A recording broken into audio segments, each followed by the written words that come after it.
আগামীকাল অস্ট্রেলিয়াকে বাংলা ওয়াশ করতে এক পরিবর্তন নিয়ে একাদশ সাজাতে পারে টাইগাররা। ওপেনিংয়ে সৌম্য তামিম থাকছেন। পেসারদের পরিবর্তনের সুযোগ কম, তবে একাদশে জায়গা করে নিতে পারেন মেহেদীর জায়গায় মাহেদী। যদিও আগেই সিরিজ নিশ্চিত হয়েছে, তবে র্যাঙ্কিংয়ে উন্নতি করতে এই ম্যাচ বেশ গুরুত্বপূর্ণ। ম্যাচের সম্ভাব্য একাদশ ও খুঁটিনাটি নিয়ে থাকছে প্রতিবেদন। একটিমাত্র জয়ের অপেক্ষা। অজিদের বিপক্ষে সিরিজের শেষ ম্যাচে জিততে পারলেই নতুন ইতিহাসে নাম উঠবে বাংলাদেশের। বিশ্ব চ্যাম্পিয়ন অস্ট্রেলিয়াকে হোয়াইট ওয়াশ করার কীর্তিটা গড়ে ফেলবে লাল সবুজেরা। তবে মাইটি অজিদের হোয়াইট ওয়াশ করা তো আর চারটে কথা নয়, কাজটা মোটেই সহজ হবে না বাংলাদেশের জন্য। তাই তো টানা 2 ম্যাচ জয়ের পরও একাদশে পরিবর্তন আনতে পারে লাল সবুজেরা। বিশেষ করে অধিনায়ক মেহেদী হাসান মিরাজকে বিশ্রাম দেওয়ার সম্ভাবনাটা উড়িয়ে দেওয়া যায় না। তার পরিবর্তে অধিনায়কের দায়িত্বটা দেওয়া হতে পারে নাজমুল হোসেন শান্তর কাঁধে। ওপেনিং পজিশনে আবারও বেঞ্চে বসেই কাটাতে হবে সাইফ হাসানকে।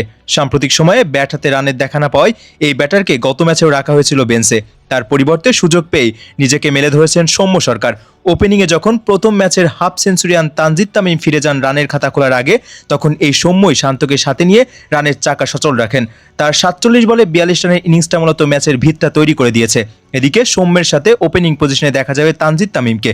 প্রথম ম্যাচে 50 হাঁকানো এই ব্যাটার দ্বিতীয় ম্যাচে যদিও ফিরে যান অল্প রানেই, তবে তামিমের উপরেই ভরসা রাখছে টিম ম্যানেজমেন্ট। 1 ডাউন পজিশনে খেলবেন নাজমুল হোসেন শান্ত। প্রথম ম্যাচে 67 ও দ্বিতীয় ম্যাচে 41 রান করা শান্তই সিরিজের সর্বোচ্চ রান সংগ্রহ। ব্যাট হাতে তাই দলের সবচেয়ে গুরুত্বপূর্ণ ব্যাটিং পজিশনটাই বরাদ্দ রাখা হয়েছে শান্তর জন্য। 4 নম্বর পজিশনে খেলবেন লিটন দাস। মিডল অর্ডারে এই লিটনই টাইগার ব্যাটিং ইউনিটের স্তম্ভ। 5 নম্বর পজিশনে খেলবেন ঘরোয়া ক্রিকেটের দলের সবচেয়ে আস্থাভাজন ক্রিকেটার তাওহিদ হৃদয়। 6 নম্বর পজিশনে মুসাদ্দেকের জায়গা আপাতত নিশ্চিত। প্রথম ম্যাচে ব্যাট ও বল হাতে ম্যাচ সেরা পারফরমেন্স করার সুবাদে তাকেই খেলানো হবে লোয়ার মিডল অর্ডারে। 7 নম্বর পজিশনটা মেহেদী মিরাজের জন্য বরাদ্দ থাকলেও দ্বিতীয় ম্যাচে মাথায় বল লাগলে বেশ অস্বস্তি বোধ করেছিলেন এই অলরাউন্ডার। যদিও শেষ পর্যন্ত ম্যাচ জিতেই মাঠে ফেরেন মিরাজ, তবে ম্যাচের পরেই তাকে ছুটতে হয় হাসপাতালে।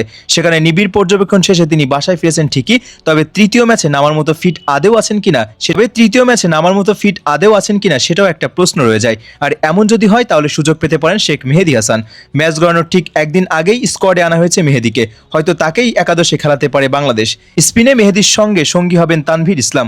সবশেষ ম্যাচে জশ ইংলিশ ও ক্যামেরুন গ্রিনের মতো ব্যাটারকে বিদায় করে জয়ে গুরুত্বপূর্ণ অবদান রেখেছিলেন এই বাঁহাতি স্পিনার।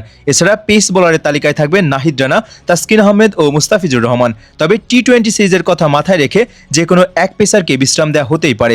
সেক্ষেত্রে সুযোগ পেতে পারেন বাঁহাতি পেসার শরীফুল ইসলাম।